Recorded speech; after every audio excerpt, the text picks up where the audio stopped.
Hello guys, ഇഷ്ടം മാത്രം പുത്തൻ പ്രമോ വിശേഷങ്ങളിലേക്ക് എല്ലാ കൂട്ടുകാർക്കും സ്വാഗതം. അങ്ങനെ വീണ്ടും നമ്മുടെ മഹേഷും ഇഷിതയും നമ്മുടെ ചിപ്പിമോളും കൂടി വരികയാണ് അച്ഛൻ്റെ അമ്മയുടെ മുന്നിൽ, നമ്മുടെ മഹേഷിന്റെ അച്ഛൻ്റെ അമ്മയുടെ മുന്നിൽ. അപ്പൊ അവര് പറയുന്നുണ്ട്, ഇത്തവണ നിങ്ങൾ പ്ലാൻ ചെയ്യുന്ന ട്രിപ്പ് എന്തായാലും മുടങ്ങരുത് ട്ടോ മക്കളെ എന്ന് പറയുന്നുണ്ട്.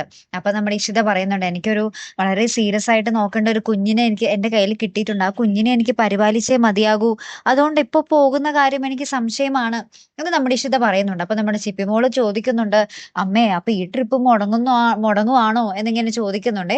അപ്പുറത്ത് ആദിമോനെ നമ്മുടെ ആകാശ് തള്ളിയിട്ടല്ലോ. അപ്പൊ ആദിമോന്റെ തല ഇങ്ങനെ പൊട്ടിയിട്ടൊക്കെ ഉണ്ടേ. അപ്പൊ ആദിമോൻ ഈ തലയൊക്കെ ഇങ്ങനെ മുറിവ് ഇങ്ങനെ കണ്ണാടിയിലൊക്കെ നോക്കിയ ശേഷം നമ്മുടെ അമ്മയുടെ അടുത്ത്, രചനയുടെ അടുത്ത് വന്ന് ചോദിക്കുന്നുണ്ട്, അമ്മേനെ ഇത്ര നാൾ വിഷമിപ്പിക്കേണ്ട എന്ന് കരുതി ഞാൻ ഇത്ര നാൾ ചോദിക്കാതിരുന്നുള്ളൂ. എന്തുകൊണ്ടാണ് അമ്മ ഡാഡിയുമായിട്ട് പിരിഞ്ഞത്? അതിനുള്ള ഒരു ഉത്തരം എനിക്ക് വേണം അമ്മേ എന്നിങ്ങനെ പറയുന്നുണ്ട് കേട്ടോ.